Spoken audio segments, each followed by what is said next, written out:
Before we start this episode of Krypton Report, I want to take a moment and just give a shout out here to our Patreon. I know what you're thinking. Gosh, everyone's asking for money, and I get it. But our Patreon is only $1. $1 a month that helps us keep the podcast going. And what we do is we try to find interesting shows and topics and whatever we want to talk about. We've done, as of this little thing, our last recordings were on the Scream series. Brian and Tyler, that's me, do our own show where we record in the car, and it's kind of funny. And we talk about pop culture or whatever is going on. We also have the Supernatural podcast we've been reworking. It's taken some time just because of life. But we do movie commentaries as well. It's something that James and I have done, what we used to do on the main show that we've started doing here.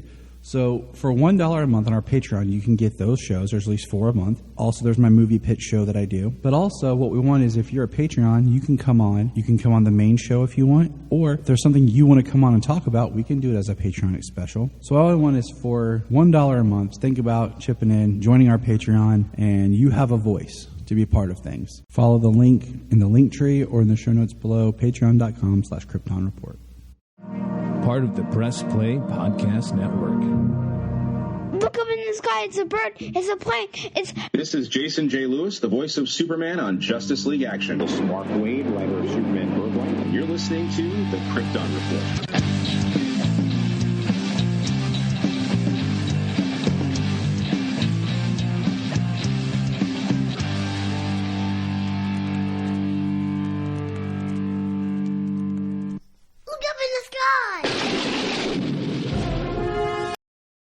Welcome to the Krypton Report, this special Flash Week. That's right. It's Flash Week, everybody. Thank you for coming back for another exciting episode as we get ready for the big, highly anticipated DC film, The Flash. I'm your host, Tyler, and this week we're talking Flash, the biggest, most prominent animated Flash, and a little bit of the history of animation. But I got two awesome people with me. I got Flash Nate. What's up, Flash Nate? Hey, mate, how you going? I'm good, buddy. I'm good. And then I got over here, Kid Flash, Solomon. What's up, Solomon? I'm doing good, I guess. If Sayla was here, she would definitely be Impulse. But yeah, we got our buddy Nate over from the Superman the Animated Podcast, and we thought, one of the things we're talking about today is the amazing classic episode of Superman the Animated Series with The Flash, and who else better to talk with than Mr. Nate McKenzie? Yeah, it was. Thanks very much for thinking of me with regards to this episode. I remember when I did this on my own podcast, and that was at the stage where I was talking by myself a lot, so I'm so grateful to be able to speak to someone about this episode, and it's going to be a lot of fun. Yeah, it is. Now, as of this recording, we are recording early because of the special event. We wanted to make sure we could get all of our special guests. So we don't know what might be happening when we release this. But Nate, tell us about the podcast a little bit. I know you were talking a little bit before. You got some plans about getting back out there. So, what would you like to share today? Yeah, so those who listen to the podcast, firstly, thank you very much. Secondly, it's been off air for quite some time, just with life balance and all that sort of thing. But I'm looking at rebooting the podcast. I'm looking at going back to the first episode of Superman the Animated Series and starting again, getting some great guests such as yourself, Tyler, on the podcast again, and just starting off scratch. And I'm looking forward to going through the whole series again now that it's come out on Blu-ray. More things to talk about, more people getting excited about the series. And so we're looking for a Superman the Animated Podcast reboot. So that's what I'm looking at moving forward in the future. Awesome. We know, we're excited. I understand the whole pains of having to do a few episodes here and there all by yourself, and been there. But, when it comes to the animation part, we always like having you be part of things, and we're excited. How on a scale of 1 to 10, Nate, how are you? Can't even talk. Too early. For those who don't know, Nate's Australian. For those who don't know, and he's in Australia, and the time difference is 15 hours. So anytime we talk to Nate, one of us is tired because it's getting to be late, and the other is tired because they just woke up. So. Besides, I went up early and I was watching YouTube. Someone's an early bird. He was up and chipper. I'm like, hey. He's like, hey. I would wake up at 6 o'clock in the morning. Oh, that is so good. At least you get the whole day to do whatever you want. That is fantastic. It is. On a scale of 1 to 10, how excited are you for this movie, Nate?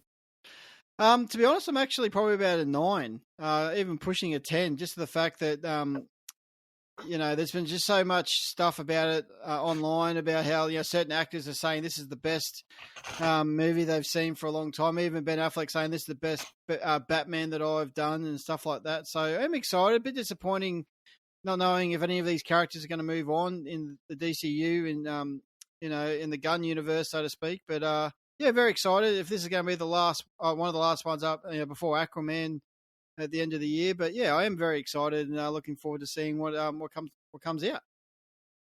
I hear you. I'm with you. But before we get into our today's episode, we're going to take a quick moment and just talk briefly a little bit about Flash and animation.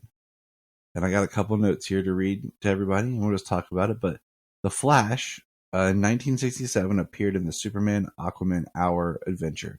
It was cartoons produced by Filmation and featured 18 7-minute shorts which starred various DC heroes, including 3 solo adventures of the Flash, Barry Allen.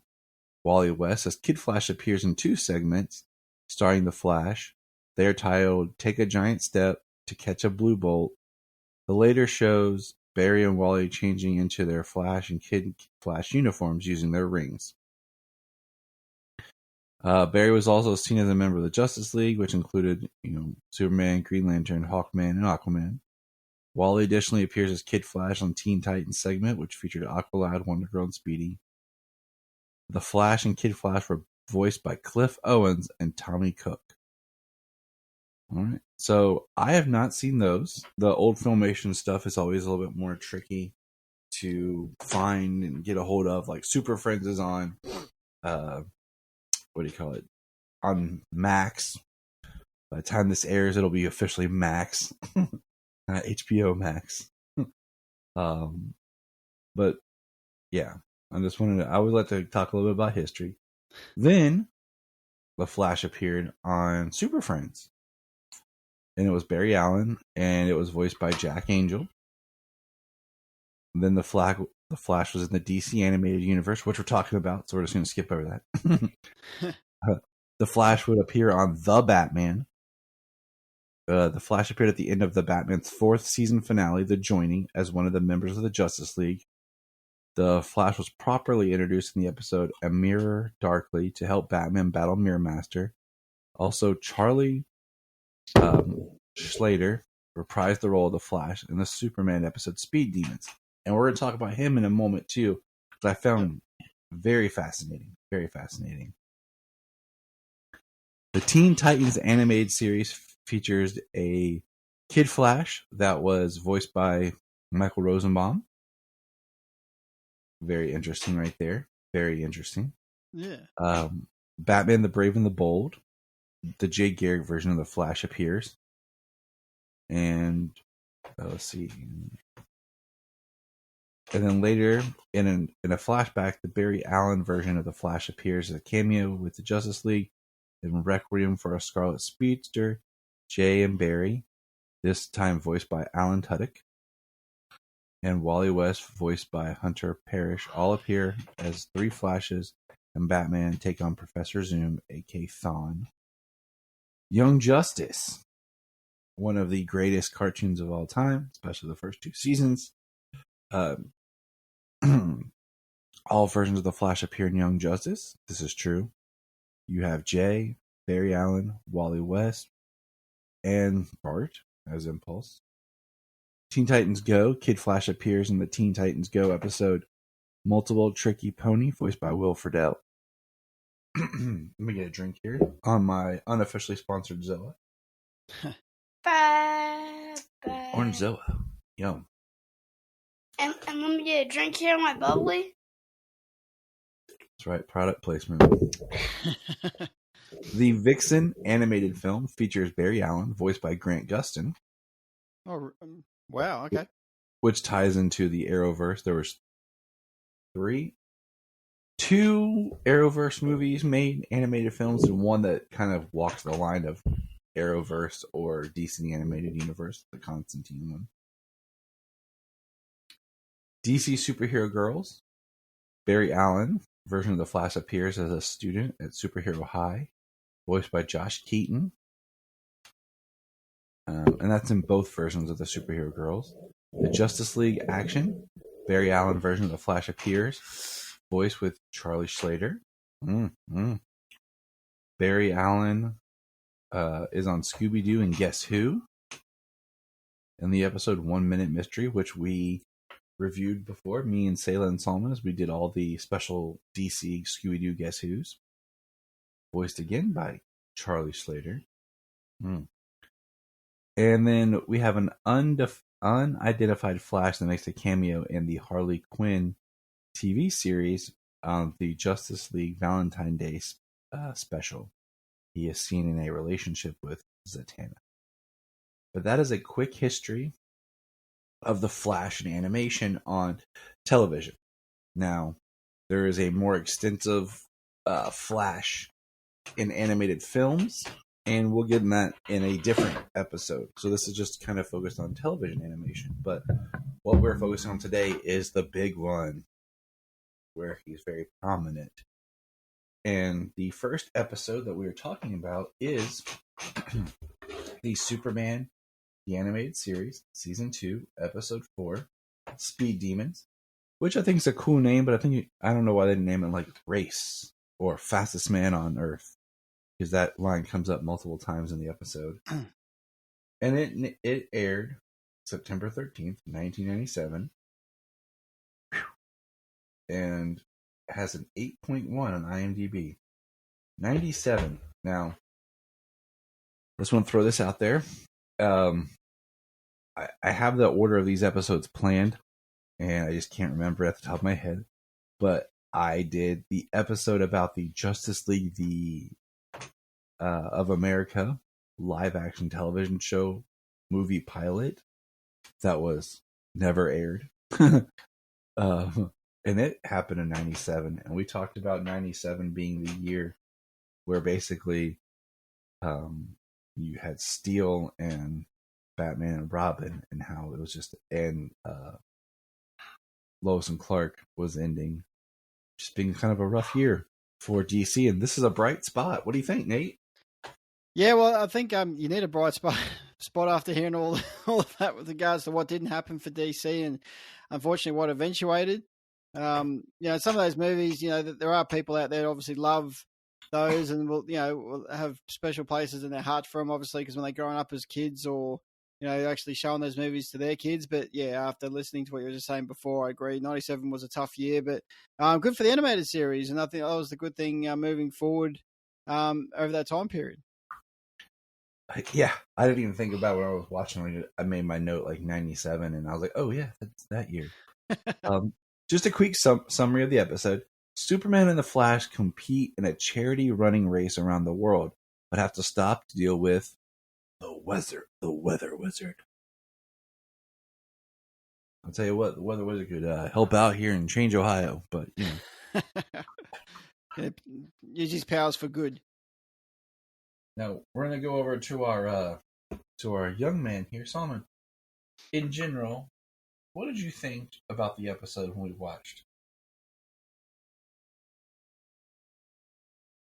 When Superman was racing the Flash, what did you think? I loved it.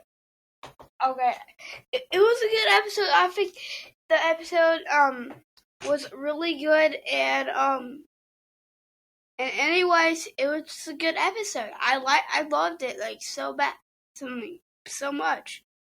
Good. See, I always like getting his perspective because honestly, at the time that this aired, I was 12. And I was still watching the show, and here and there when I could, because I think at this time it was on Kids WB, maybe. I'm trying to remember. And it was always difficult sometimes on Saturday mornings and on TV. My dad always was changing stuff or wanting to go out and do stuff.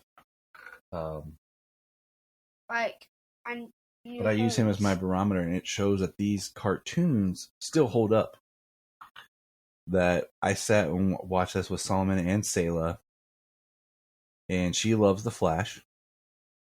So, watching these with my kids is a good indication that these cartoons are timeless and have a strong future and legacy.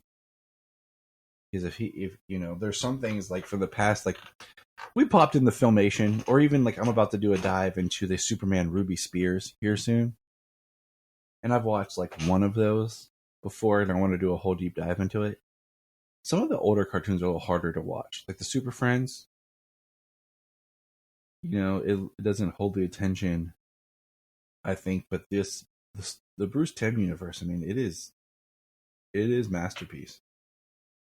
Yeah, and like you said, it still holds up today. You can go back and watch it and think it's just only just been brought out yesterday, other than some of the animation styles and stuff like that. But when it comes to the storyline and the excitement of watching the show, yeah, it definitely will stand its time moving forward in the future.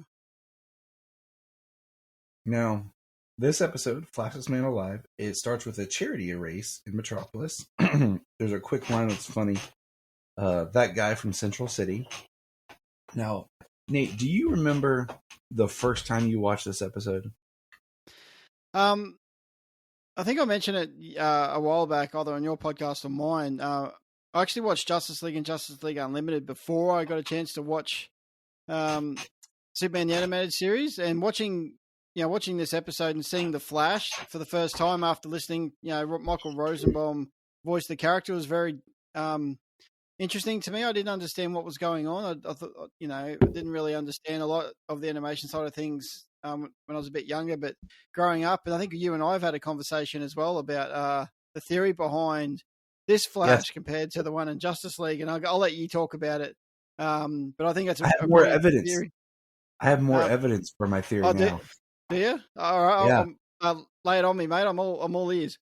Okay, so my headcanon theory that is just my personal thing, and I kind of explained this a little bit to my buddy Anthony over at Digging for Kryptonite, and I have more behind it now, but I like to think that this Flash is Barry Allen.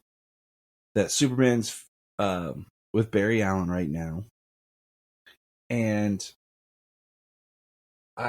even though he does have a little bit of like Wally-isms with just his humor and everything in this episode, and the costume's more drawn like Wally, which we've had conversations about a lot of times how in non-comic media, and even in comic media later, they just start changing things up in costumes, and they don't really draw the character exactly how the costume per that character is.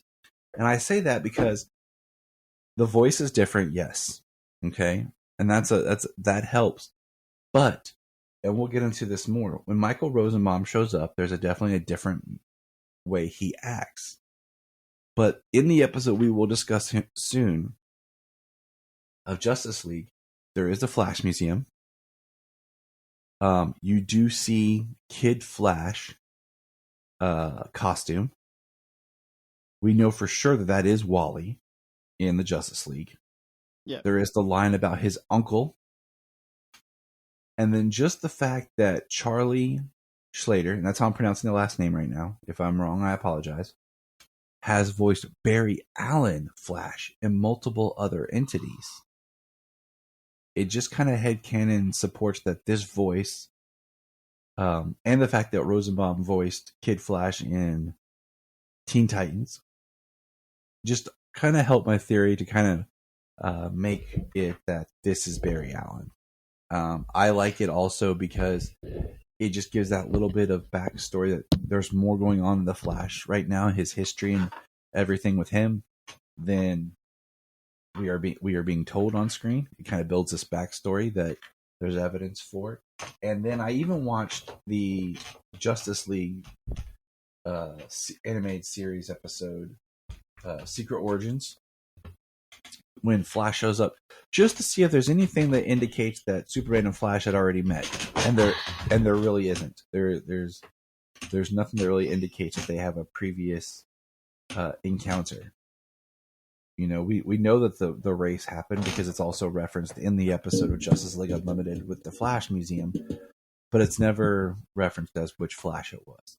So that's just my kind of little evidence there in my headcanon that this is Barry. I think it makes it a little bit more interesting, as we know that both Green Lantern and Barry Allen Flash, or just the Flash, have a legacy of different versions. Yeah. You can take it or leave it. Can all be Wally West. That's fine. I don't care. But that's just, like I said, my working theory, my working headcanon.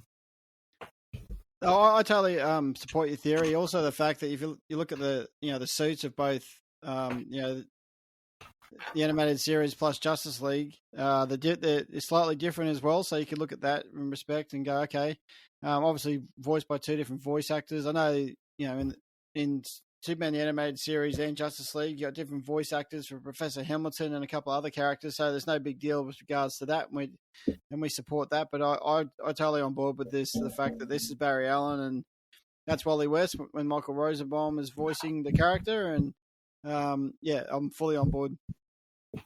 Cool. Like I said, it's my headcanon.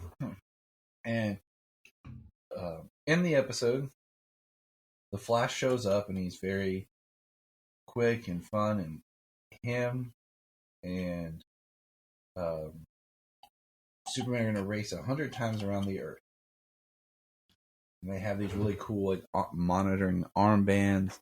And what I love here is they're going to race.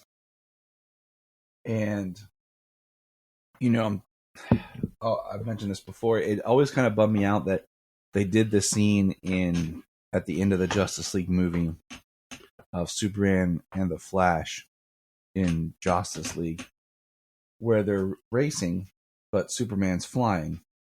Yeah. And it just kind of bums me out because the whole point was they're supposed to run. Superman can run fast. It's used, several times. Well, Smallville's a prime example. Yeah, Smallville is my favorite version. That really shows my favorite comic. I think it's in J. Michael Straczynski's Superman Grounded, where Superman makes kind of a comment about how he's raced the Flash before and almost beat him, and the Flash just chuckles like, "That was for charity.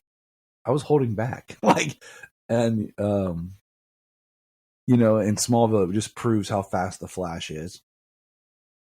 And then the other I really liked was on Supergirl, where Supergirl and the Flash run together. It's always been a big thing. So it's fun to see with them running. And as we were watching Solomon, he got excited just the idea of them running on water. Didn't you, buddy? It reminded me of Sonic 2 where Sonic was running on. That's what it reminded me. And I always wanted to walk on. Solomon now wants to learn how to run on water. Or run on. It's gonna be rough, buddy. It's gonna be rough. Yeah, I'll try that at Nana and Papa's house. On the pool, over the summer, I'm gonna hold you on the pool, and you're just gonna. The villain that they're going up against is the Weather Wizard, as we stated. And what's fun is this Weather Wizard is voiced by Miguel. That's how I heard his name. I always thought it was Miguel, but I've heard it was Miguel. Oh, okay. Yeah. Could be wrong, but I just want to respect names. That's my thing. I didn't realize that he is actually the son of Rosemary Clooney.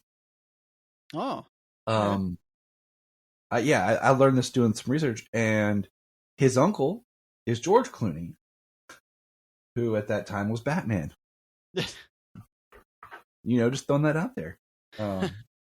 Or his cousin. I don't remember, because I think maybe cousin, because I reckon ages be very similar. Well, yeah, because George is Rosemary Clooney's nephew, so his aunt's child, so cousin, yeah. I had to do my family history thing there. But I just thought that was neat.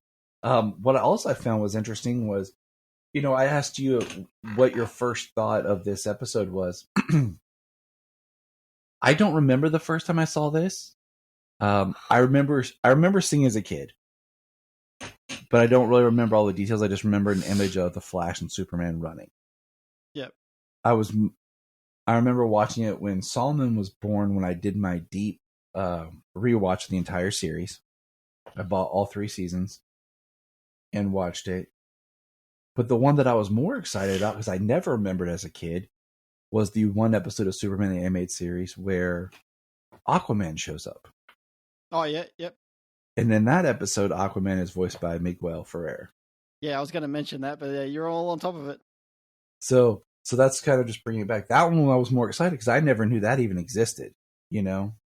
But the Flash one was always very prominent and a big deal. And I kind of wish I could go back in time and be a kid, just sitting down to watch the next episode of Superman, having no idea.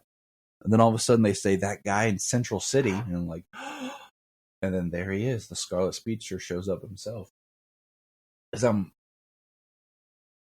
you know, at that time, my Flash knowledge was based on my introduction, which was John Wesley Shipp. But in the episode, they're running. And as they're running, we see the Martin brothers have taken over. And as they're running, they mention that there's issues with Northern Australia. All right, which part of Australia are you in, Nate? I'm in southeast Queensland, which is about halfway down in Australia. So if this event was going to happen, I would be well clear of this event. So, but just before you go any further, I was very upset about the accents that they use in this episode. I was very disappointed in the actors they chose to voice as an Australians. I was very disappointed and very, very upset. See, representation and authenticity is important. See, us Americans, we're so diverse and crazy that we just shrug it off like, yeah, that sounds like one of us, you know. Or, what was it? My wife and I were joking. We watched, this is not really a spoiler, the newest episode as of this recording of Ted Lasso. And in that show, he's in England. He goes to this restaurant they're in the episode, they're in Amsterdam, and he goes to a restaurant that's supposed to be American, and everybody's just a cowboy. like howdy. And I'm just like, yeah, that's how the world just sees us Americans, cowboys. So, oh, sorry, keep going. No, go ahead. No, I was going to say, you're talking about certain voice actors in this episode. Did you catch the mayor and his voice and who that was? It sounded familiar. I think I know who it is, yep. But I didn't look it up. All right, you'll kick yourself when you hear it. Martian Manhunter himself, Carl Lumbly, voiced the mayor in this episode, and I thought that was fantastic. That's our other secret, is that actually wasn't the mayor. That was that doesn't work because the whole point of the first episode of Justice League is John's arrival, so that doesn't work. But I thought it sounded like him, but I was like, is it? I was like, I'll look it up, and then I just never went back to.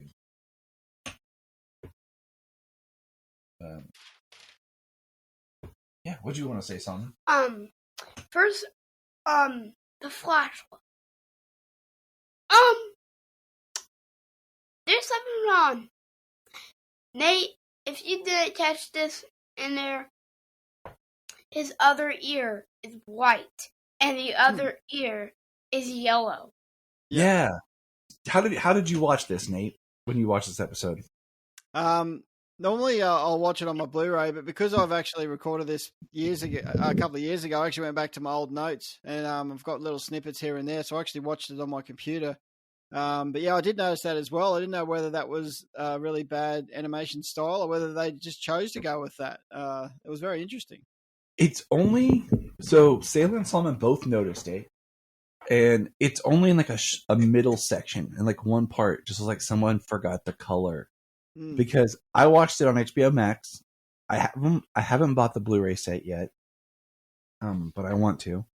It's on my to-buy list. It's just I already own them all on DVD, so it's not a super priority at the moment.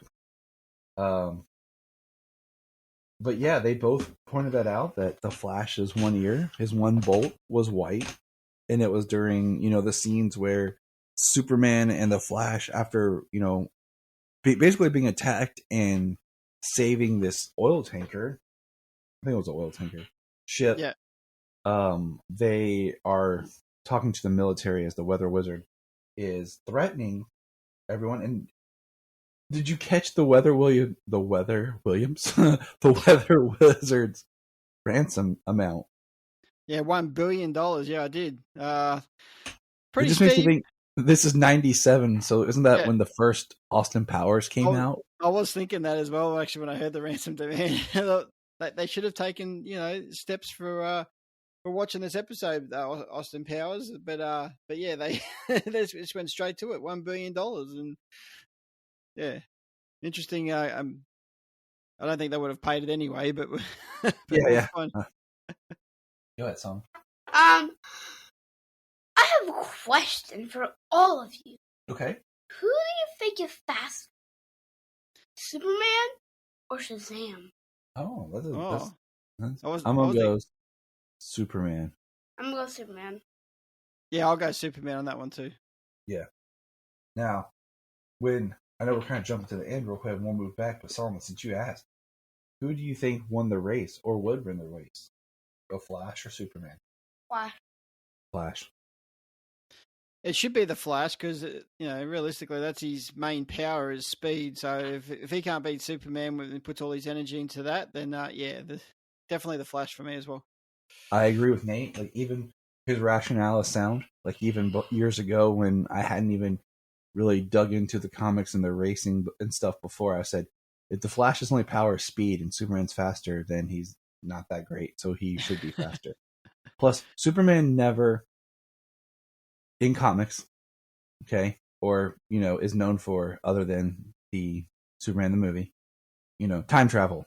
Yeah. But the Flash running fast and, traveling through time is a pretty staple to the character. So that's why when everyone wants to argue with me, like, who's faster, man? Like, Solomon will be like, who do you think's faster, Dad? The Flash or Sonic?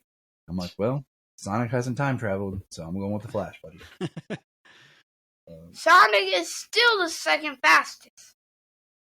We can know for sure he's the second fastest. Seriously, he's the second fastest. So as the Flash and Superman are racing, Flash does recognize Mark Martin as the villain when they see the Weather Wizards broadcast. And what I find interesting is the scene where they're running and the Weather Wizard freezes them. And we see, like, the way the camera moves, it zooms in on Superman, and he uses his heat vision to get out of the ice, and then he turns back, and the Flash is already chilling. He's like, how did you get out? He's like, I just vibrated through the ice. Just been waiting on you. And that's when they discover that there has to be some way for him to be tracking them, to be that precise and being able to freeze them as they're running. Yeah, I think it's good that they both pretty much deduced it at the same time as well. Like, it wasn't one or the other. I did like Superman's reaction though when, the Flash told him how he got out. It very brings me back to Superman the movie when, at the start of the movie when Lana asked Clark how he got home so fast, and he just goes, I ran, and everyone just looked at him pretty. So that's where it reminded me of, and just going back to the ship as well, like.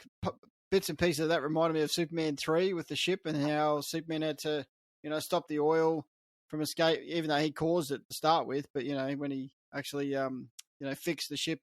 And the only thing that got me, though, when the Flash was trying to go, going 100 miles an hour to get rid of the waste oil, we never saw actually what happened to that. So we just assumed that the Flash did his job correctly. So, but yeah, I like the fact that, like I said, they deduced the fact that their armbands is how they pinpointed their position. At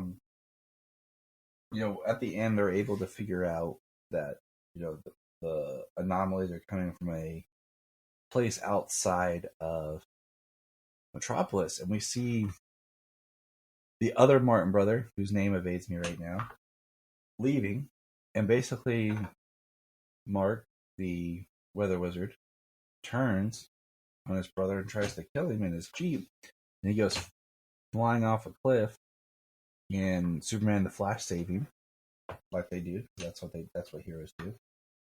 And I like how they get into Weather Wizard's compound. Superman goes like down and comes up, and then the Flash just pops in and he takes a excuse me, a lightning blast to their chest, and it causes basically the machine to blow back and destroy itself. Yeah, I think it's good in this part where initially when the Flash tried to get onto the house, he obviously got taken out by the electric strikes at him. Superman saves him, and then when Superman makes his way underneath the house, and then the Flash actually saves him in that instance as well. And then at the end, Superman saves them all. So yeah, it was all a team effort getting him out when they actually stopped the device that the Weather Wizard was holding. But actually, even though we skipped over a little bit, what made me laugh at the start of the episode when we introduced the villain of the story, the Weather Wizard, but when he got back to the house and he just decided to he had his villain outfit underneath his suit, which I thought was absolutely funny and hilarious. The fact that the villain's actually walking around in his villainous suit underneath his his normal attire, I thought that was pretty hilarious. I mean, that's how I would do it if I was the evil villain. You know, what about you, Selma? Would you always just have your suit on? Yeah. Yeah, as long as I'm walking around with a suit. He's like, I'm the villain. I'm the villain of the story. Ooh. And, they put him, Weather Wizard, in prison. They don't name the prison. They just make a joke about him not being able to get out. And, we have a really good moment where Superman talks about how he first thought the Flash was just a hyperactive jerk. And then they decide, they do when the Flash, it's a callback to at the beginning when the Flash first meets Superman. Superman goes to shake his hand.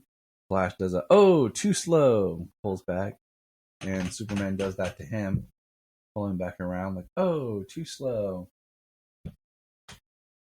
And the episode ends where they're like, hey, we still have to figure out who the fastest man is. And they count down.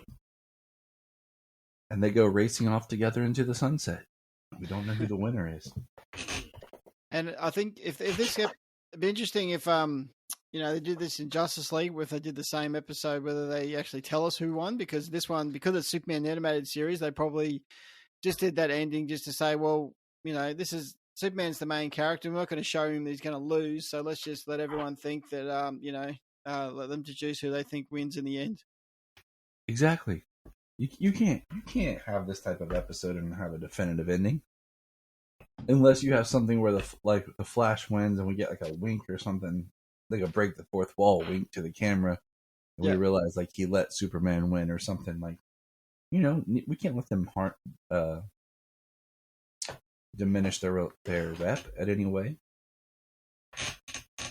Or if it was, it'd have to be like a super tight micro like photo finish of just like barely like someone crossing the line, like it's too close to tell.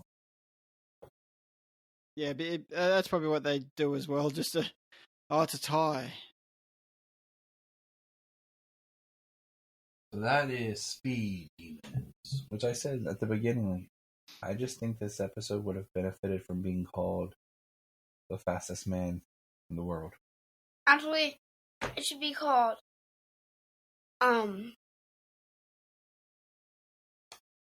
Who is the fastest man? Oh, yeah. Yeah, asking the question, because that's the whole point of the episode, is asking the question, trying to figure out who is the fastest man. And it turned out to be the Flash. Mm-hmm. All right, we're going to jump over here and go into Justice League Unlimited. It's listed as Season 3, Episode 5 on IMDb, and it got an 8.5, and it aired February 11th, 2006. Now, this would be the day before my birthday in 2006. 2006 was a big year in my life. Something else, this little small movie came out in 2006. Do you remember what it was, Nate? I'm trying to remember. I I think there's Superman in the title. Yeah. Wait, let me look at this poster on my wall. Oh yeah, Superman Returns. That's what it was. Yes, 2006 being the big screen return of Superman, and also at this time, we are experiencing Smallville. Yep. And this is when this series, if I remember correctly, because I was working a lot, I was in college and everything. I didn't get to watch it. I think it was on Cartoon Network. Because I remember being at my friend's house, and I was playing in my band at the time, so I was very busy. And being at my friend's house, and the episode that was on at the time was actually the For the Man Who Has Everything episode. Oh yeah, I love that episode. And I watched it, we're all hanging out, and there's all kinds of people over. It was some sort of just get together party type thing. And I'm chilling in the living room, watching this. This show is awesome. And it wasn't until I was in college that a friend of mine, it was my second year of college. So it was I think it had been the year after this. Yeah, I think that sounds right. He had bought he had the whole run on DVD of Justice League and Justice League Unlimited. And I borrowed it and I just watched them all. And I loved it even more. It was just the one show that kind of fell under my radar just because of the timing of its release. So I didn't get to experience this kind of live as it was happening, so to speak. But when we watched this, I purchased, I think back a year or two ago. No, it's about a little over 2 years ago, when I think DC Universe was disappearing, and HBO Max was not going to have Justice League Unlimited. They had the complete series of Justice League Unlimited for $20 on Blu-ray. So I purchased it, and we watched this on Blu-ray, and it looked awesome. Because the animation, one thing was the animation style. The way they did the animation was a little bit different by this time compared to how they were doing the animation in Superman the Animated Series. Yeah. We picked this episode. It's titled Flash and Substance. And a brief explanation is this. A day in the life of Wally West, a.k.a. The Flash. The day includes West at his day job as a criminal lab tech, the dedication of the Flash Museum, and the attacks of 4 villains. And, right off the bat, right here is where I go into and I say, a lot of times the Flash has a problem with amalgamations. Because even in the John Wesley Shipp series, and you'll hear that at another time here this week, there's Wally-isms in the character that's supposed to be Barry. And in this, it's kind of the opposite. It's Wally, but there's Barry-isms, because I always knew Wally West as a mechanic more than a lab tech guy. Yeah, even though he was kind of a scientist himself. So, Crypto's awake. The super dog. So the super boy. Do you want to take the super dog out real quick? Yeah. All right. I think I have to do it. All right, super boy. That's what happens when you podcast early in the morning. The dogs arise. And totally understand. And we're sorry of the noise because of that. He's got this. That's the sound of him rushing off. But the episode opens in the bar, and we see what I saw was the top, kind of in the background. We have Captain Cold, Boomerang, the Trickster, Weather Wizard, and Mirror Master. And they're sitting there talking, complaining about the Flash, as you do. Captain Cold has one of my favorite lines where he talks about having to pay the mortgage. and then they all talk about how they're the hardest men in Central City. And the waitress comes around and asks them for their drinks. And I was trying to write down what everyone ordered, but the Trickster orders cherry cola. So of course that, Yep. perks my ears up, and Mirror Master's like, milk. Or not Mirror Master, Captain Cold's like, milk. My ulcer's been acting up. Yeah.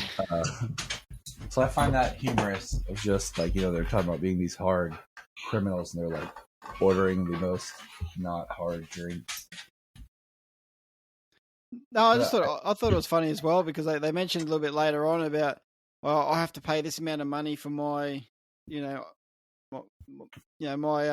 my ships or my objects that I use to try to defeat the heroes. But you just you use mirrors and they're everywhere and all that sort of stuff. They talk about their financial worries as well with going into the villain sort of occupation as well. I just thought it was a fun way to introduce that into the start of the episode. And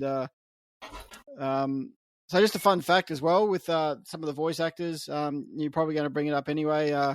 Mark Hamill reprises his role as the Trickster as, being in the Flash TV show, which you said you're going to discuss this week as well. So I thought that was pretty fun. And he came back, I think, in the Flash TV series, the current one as well. Yeah, he did. Hey, look who's awake. It's Sayla. And look what pajamas, well, you can't see, but Sayla, tell all the listeners, what pajamas are you wearing? Flash. Oh, just in time. Perfect. Yeah. She came into here. She's wearing her Flash pajamas. We're recording. Yeah.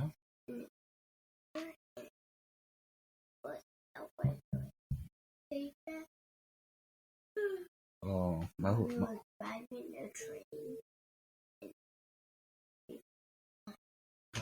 that's my little Flash girl right here. So tell our listeners real quick how much you love the Flash. Very much.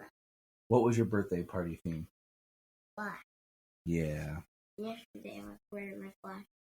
She was wearing her Flash costume around the house yesterday. So that is so perfect. I know, she's awesome. She's awesome. She just naturally she gravitated to the Flash.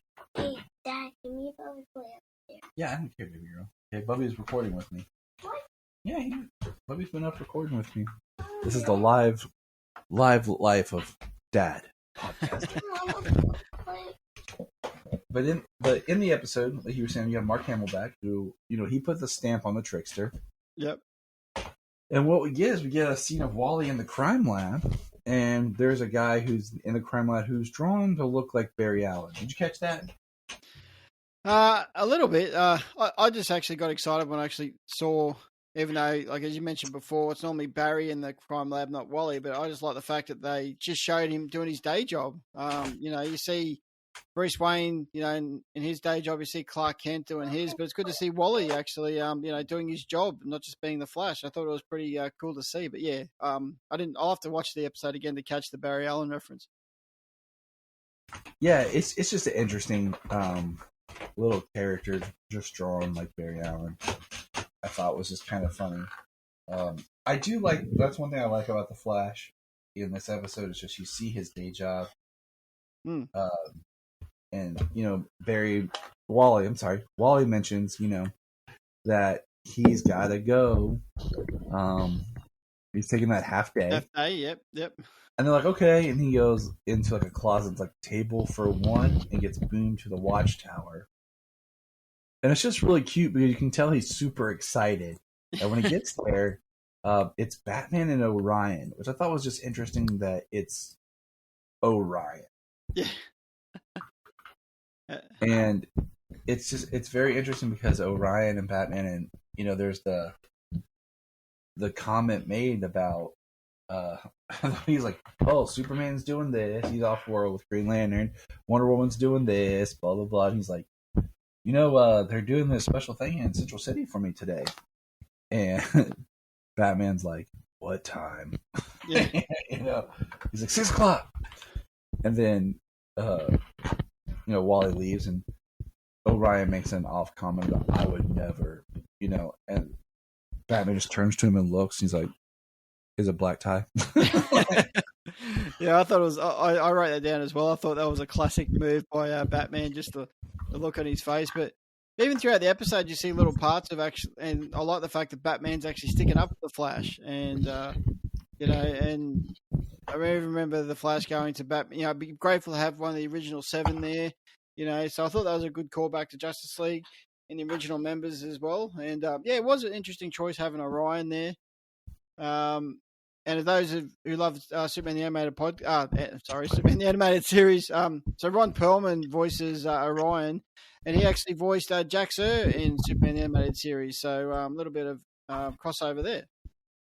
Yeah, and he did Clayface in Batman the Animated Series, the Matt Hagen Clayface. Yep. I like in the dynamic of the Justice League that the Flash is the heart. He is always he's always kind of looked down at first by other people in the Justice League because they think he is just more goofy, but they don't really see him as who he is. Everyone's always trying to be the most strong leader, dark, broody, whatever. And the Flash is just about being light. And one thing that I like here is in where I'm making sure I'm following my notes here, is the next thing is Flash is running through the streets of the Central City Keystone area, and he knows a lot of the people in his town, in his city. Yeah. He's saying hi and asking them questions and making comments. Just he keeps up with the people. He's very much a hero that is of the people, for the people, and in the light. Batman's always about fear and being in the shadows and everything being mysterious. And Superman, they say he's kind of in the sky. But, the Flash is on the ground with the people. And this leads to Flash hearing a little girl crying. And he goes in to check on her and says, "Hey, let's find your parents." And no, it's a trap. And it's a trap by Mirror Master. And you know what the worst part about this trap is? What? The music. Because even the Flash says, "This music's got to go." Yeah. I will admit that Mirror Master is probably my least favorite Flash villain, because I find the whole reflective surface, mirror dimensions, and all that just a little crazy. I'm not exactly sure how his powers always work, so he's my least favorite of the Flash villains. Of the rogues, we're gonna be, Yeah. What's your second least? I don't know, but Trickster. I like the Trickster because he's so hard to nail, and I think this episode helps prove that because the poor guy never got every idea he come up with. No one listened to him. Like even at the start in the bar, he tried to come up with things, and everyone just dismissed him. And later on, he does the same thing, and that's when he ended up going, "No, I quit. I'm doing my own thing." I felt a little bit sorry for the Trickster in this episode. Because he even says, "Nobody gets me." Yeah. And just to go into the other characters, so Captain Boomerang in this episode is the voice actor is actually Donald Gibson, and it's actually Mel Gibson's brother. Cool. I only found that out today when I was doing a bit of research. Going, after Speed Demons and listening to the horrible Aussie accent in that, even though even though Mel Gibson's kind of Australian, but he's not really, because he actually wasn't born here. Same as his brother, he was born in the States. But at least I can try to pass on that. Yep, I can understand they lived in Australia, a little bit of an accent. So I'll give it a pass mark for this episode of his accent for Captain Boomerang. All right. I was going to ask you about that, just about how you felt about the Aussie representation with Captain Boomerang. How did you like Flash's the way he got out of that the disco ball with the CD disc? Did you buy that or did you just go with it? I just went with it. That was cool. I was like I said, when it comes to Mirror Master, I'm a little bit more forgiving, because I'm just like, okay, Mirror Master, like I'm not as deep. But you're talking about Captain Boomerang, so the next big is we're at the Flash Museum, and the Flash is giving a speech, and it's very short, and then he's like shaking hands, and he tells the lady how he's going to help her paint her fence, which is, you know, cute. And then Captain Boomerang attacks with a giant, like, boomerang type shuttle that, you know, latches the Flash on, and it's flying towards a mountain. And I was like, where is there a mountain in Central City? You know, that was like the one that kind of threw me. I was like, wait a minute, there's no mountain in Central City. But then Orion and Batman show up, and you know, they save Flash and they stop it, and the Flash's costume's torn, and he makes the comment like, "I'm gonna run home and change," and they're like, "No, we're going with you." And he goes, "Oh man, you guys are so slow." Yeah, I really like that. That was in my notes as well. I just like the fact that, you know, Batman cares. You know, he knows that there's people after you, and we want to look after you. And yeah, just the Flash's reaction was just on point with, yeah, exactly. You're just too slow. And when they rock up into his apartment, I just loved it. You know, big screen TV, picture of himself, like, you know, even though Orion destroyed it, which I thought was pretty hilarious. And we go, it's dark. Yeah. And Orion makes the comment like, the way you talk, I thought they would be like, have you, was he such a castle or something like that? And he's like, no, like, and then he opens his drawer. What I thought was funny is he opens his drawer, and how many different, he has like a ton of rings. Yeah. Full of suits. And then he makes the comment of how hard it is to get the suit in there. Yeah, he's like, it's great. But like, getting it back in, it's crazy. What do they call it here?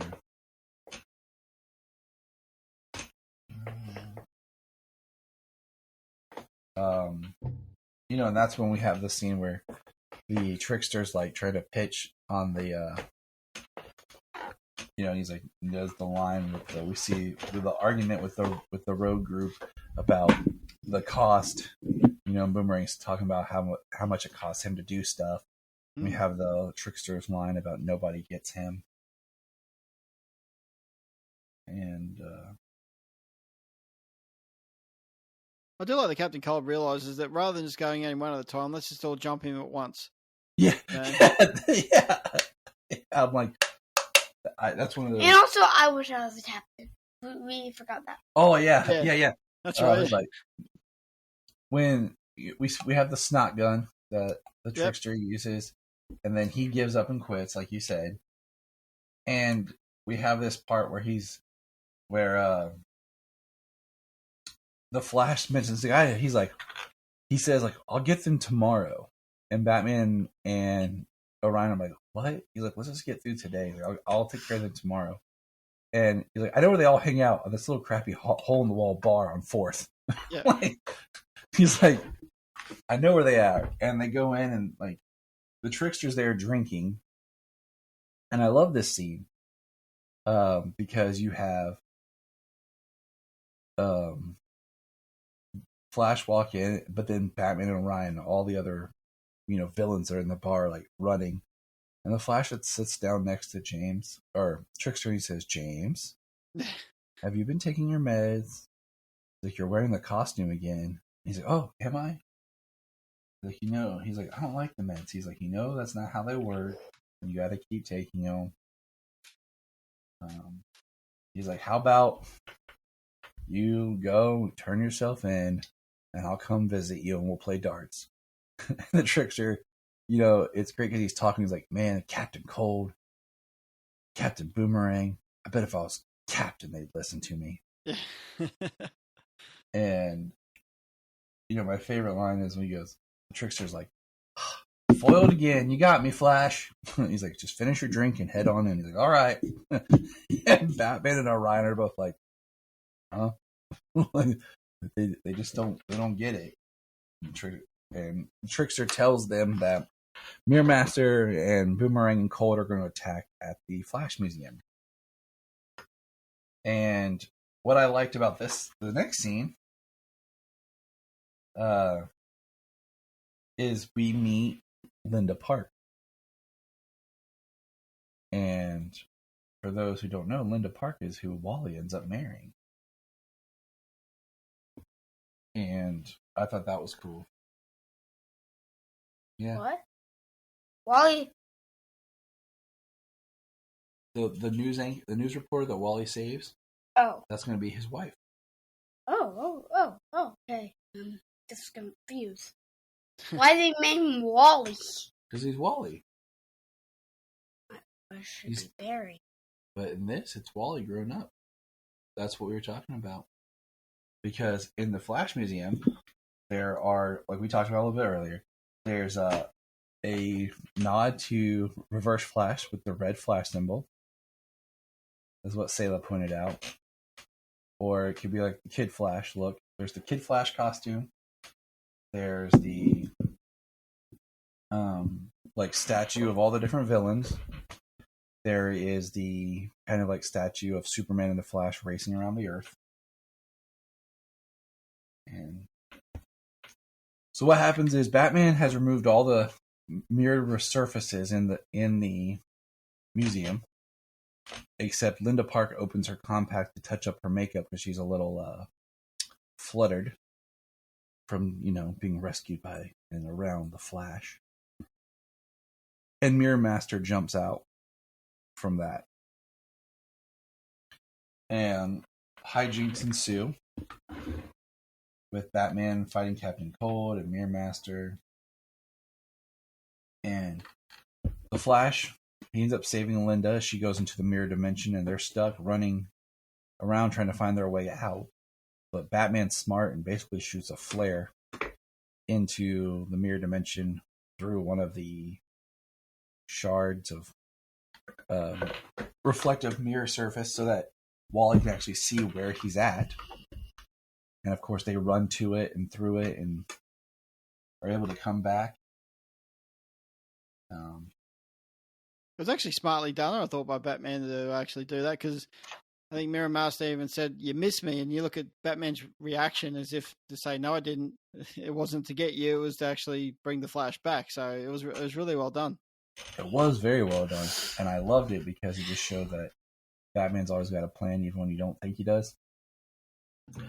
And they come back, they take down the villains, and then Orion makes the big statement at the end, because they're sitting there talking, and he said, "Nobody got hurt. We got the bad guys. I call this a win." They're standing kind of in the rubble of the Flash Museum, and Orion makes a statement that basically says, "I get it now. You play the fool to hide the warrior's pain." Yeah. Yeah. And, that's kind of, just what I think the Flash represents, Flash being that hope. And even, even if it's Wally or Barry, I don't know which one's my favorite, I'll be honest. As a character, as I dive into probably the comics. Wally. Yeah. Wally's probably my favorite. I think there's a very strong case for Wally being the favorite, better Flash. I've been reading a lot of the comics. But it's nice that, at this time, Wally is the Flash, and it kind of reflects that we have John as Green Lantern and stuff. And, we had the discussion Nate and I did before about Kyle, because Kyle was the Green Lantern that appeared on Superman the Animated Series, but not in Justice League. So right there helps backdoor that there's been more history going on there than just what we saw on screen. Mm. But any final thoughts on the episode as we kind of wrap up here? No, the reason why when you asked me to pick an episode with the Flash, I chose this one because this was basically just all about the Flash itself. But I love the fact, like I said before, how this episode showcased his life behind being the superhero. Like, it showed him his workplace, it showed him where he lived. But also the fact that he was being honoured for the work that he does in his city, and as you pointed out, he still knows a lot of the people. He offers to help, and people paint fences, and he goes, "I'm going to see you next week. Oh, thanks for the mini golf game," and all those sort of things. So I just thought this is essential to showcase the character that he is. and also the superhero that he is. And like you said, and you pointed out perfectly at the end, his comments about, we took down the bad guys, nobody got hurt. I take that as a good day. So yeah, I think it was a fun episode just to see that aspect of this character, and yeah, I think I really enjoyed it. Solomon, any final thoughts on this episode of The Flash? My thoughts? Mm-hmm. Probably better than the anime series one. Yeah. I liked it. I liked it because it gave us a taste of what an animated Flash show could look like. Yeah. And I kind of wish that we maybe would have got at least a season or so of like a Bruce Timm spinoff animated Flash show. I mean, there's great Flash representation in Justice League and Justice League Unlimited. Yep. But just to have this is the closest we get to a just Flash animated series episode. Yep, totally agree. And that's something that I would look forward to if they would do. I mean, just having reread the Rebirth run and the New 52 run, like there's a lot of good stuff that would make a really compelling animated series. So, Nate, we want to thank you for being part of Flash Week and giving us a talk here about the Flash animated shows and universe here. Where can people reach out and find you? First of all, thank you so much for having me on. It's so great to chat to you. I'll chat to you both. Anyone who wants to find me, they can find Superman the Animated Podcast on all your favourite podcatchers, or you can find us on Twitter, on Instagram at SupAnimatedPod, or you can find us on Facebook at Superman the Animated Podcast. Awesome. And we look forward to Nate's reboot. If, like I said, by the time this airs, maybe Nate's already got it rebooted. Check it out. It's a good time. Good deep dive. And remember, look up in the sky. We just want to say if you've enjoyed this podcast, please check out other podcasts on the Press Play Podcast Network. We're going to press pause and hear a few words from our other podcasts on Press Play Podcast Network. Hello, Brooks here with the Books with Brooks monthly book club podcast. Here's how Books with Brooks works. We read one book a month, and then we talk about it. Classics like Stephen King's The Shining, debut novels like We Are the Brennans by Tracy Lang, and tons of other compelling, life-changing stories, one book and 1 month at a time. So come read along with us, and then listen in. If you are like Tyler and James and can't get enough Super Talk, check out these other podcasts. Digging for Kryptonite, Supergirl Radio, The Last Sons of Krypton, the Superboy Legacy Podcast, All-Star Superfans, Superman the Animated Podcast, The Aspiring Kryptonians, Always Hold On to Smallville, The Geek of Steel, and Truth, Justice, and Hope. Remember to check out Krypton Report on all social media platforms. Go to linktree.com/Krypton Report. You find all of our reports. This is Dan Jurgens, and if you want to have a good time, keep listening to the Krypton Report.